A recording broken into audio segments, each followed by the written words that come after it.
Hey everyone, this is Ultra Runner. Welcome back to the channel. Today we're going to take a look at the long-awaited Mafex Medicom number 200. Pretty substantial number. The Mandalorian, Star Wars The Mandalorian. Yeah, so let's take a quick look at this guy. This is really more, not really a review, more like a one and done. So I have a series called One and Done, which I'm going to look at which version. If there's a lot of versions of a figure out there, I've done like for Boba Fett, Captain America, Darth Vader, stuff like that. And honestly, for Mando has like 95 versions by Hasbro and SH Figure Arts and Mafex. So I think this is a great version to be the one and done version for you if you wanted to get one.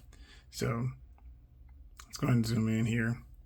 And as you can see, I mean, this is just a stellar figure. I mean, you've got soft goods cape with the damage and the wired. It is completely wired, which is amazing.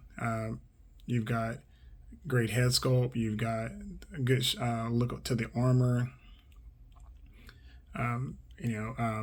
They've done some really trick stuff with this unit and this part of Mafex, and even a really important thing, SH Figure Art does it too. Sometimes they get a little over engineering for how they handle some of these things. So we're gonna go over that in a bit. If you want like something super deep and comprehensive, I would say definitely check out like Robo Don't Know. He like deep dived into this unit pretty substantially. Whereas I'm going to put my own little spin on this and not really kind of go too deep, but just really going to give you guys an idea of why, a one and done unit should be a comprehensive unit, complete to every facet. And what I mean by that is, I move him over here. So with this unit here, you get, what is that? 2, 4, 6, 8, 10, 12, 14, 16, 18, 20 sets of hands, counting the ones that's on them. So you got 20 sets of hands. You got 2 rifles. One here is the one for when he's shooting. This one here is the one for when you want to strap it around him. You've got the Beskar spear. Beskar spear. Then you've got the dark saber, lit and unlit. You've got the dart here he fires. In addition to that, you get his jetpack. You get pistol, you get the vibro blade, you get the whistling darts, whistling birds, you get the rocket effects, the flamethrower, the shooting effect for the gun. You get 2 different versions of Grogu. You get the unmasked Pedro Pascal head sculpt, and you actually get a separate helmet that has the little light on the side of it when he's going into like dark places, like in the caves or whatever. It's just one of those things where there's almost no scene you can, once he went full Beskar, that you can't recreate with this version of him. Again, it's just, I'd say it's the comprehensive version of it. And I'll pull out the head sculpt right quick here. So, looking at this Pedro Pascal head sculpt, that is pretty much Pedro. That is pretty awesome. Let me get this out of the way because I want to focus on the box here. But yeah, just amazing. Like I said, and this is great. So if you want to recreate the end of season 2, you got it. So that's a great additive is there as well. Like I said, you do have the. Let's see if I can get it out here. You've got the second helmet, which has the little light fixture on it. And you kind of wonder, like, why wouldn't they have a removable piece for it? But that's just how Mafex and even like SHF is. They're ready to give you an exchangeable head. So this doesn't break off or fall off or get lost. Because, I mean, if this thing was to peg in and fell off, my God, the Copper Monster would have, well, not a big snack, but definitely some good eating. You do have his rocket pack. And with this rocket pack, the weird thing with that is, or something they did that's kind of, again, over engineering, instead of the rocket pack clipping in, you replace the panel on his back here, this piece here, and then you pop it out and then you peg this whole pack in so it doesn't come out and move. So again, really great job. A little bit over engineering, but I mean, this is a pretty stellar sculpt, so no real complaints there. Last but not least, we're going to take a look at Grogu.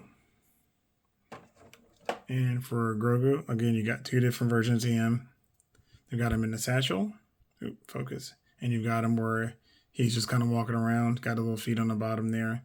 The heads are interchangeable. He does have some bits of articulation, like his hands move a little bit in and out.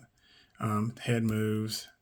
So it does have articulation there. So really good. I mean, like I say, if you don't have a Grogu, here's a Grogu. If you wanted, the scene where he's carrying him in the satchel, which he does a lot, early on, you've got that as well. So again, just across the board,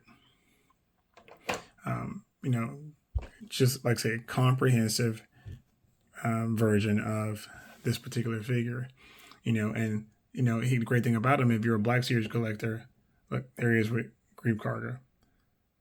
Fits right in, no issues. If you do a little bit of me, like I do, which you go back, do a little bit of everything with SHF and Mafex and Black Series.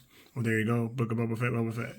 So if you want to create that last scene, where they're fighting the Pikes, there you go, and they fit in pretty well. And I think that's a pretty good scale. And of course, this sad thing is this Boba Fett is the only Boba Fett made like this. Nobody else has one in 6-inch scale. Hasbro, I'm surprised. I wonder what they're waiting on for that. If you want to look at a situation where comparing them to like Bo, he fits right in with Bo. She's kind of chilling there with the Darksaber. You've got him here with Cara Dune, Star Wars Black Series as well. So again, great scaling. If you want to look at one of the extremes, again, it fits right in. This, he's not oversized at all. And you throw him in probably with, his probably biggest rival until, of course, later on, this is the Black Series Paz Vizsla. Actually this is the Jon Favreau version. So aka Heavy Mandalorian, but again, he's not oversized at all to fit right in. I think he's probably the best version of true to scale 6-inch that Mafex has done a long time for Star Wars. Because I'll give you an example. If you look at probably my favorite figure that I own in Star Wars is Return of the Jedi Boba Fett by Mafex. Yeah, you look at that, and I mean, he is huge. I mean, he literally is about the size of Paz. So, scale-wise, doesn't really work out. But granted, the guys weren't in universe together at all, so it is what it is. And then last but not least, probably one of my favorite Black Series figures is the Tython Boba. And, let me get Paz out of here.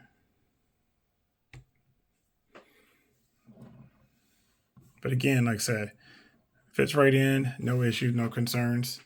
And, like I said, this is definitely the figure to get if you're trying to get your Mando and you're new to collecting, or, a lot of collectors right now are selling off their collections and, going down to just one or two versions. I mean, I'll tell you personally, Mando's not my favorite figure or my favorite character from the series.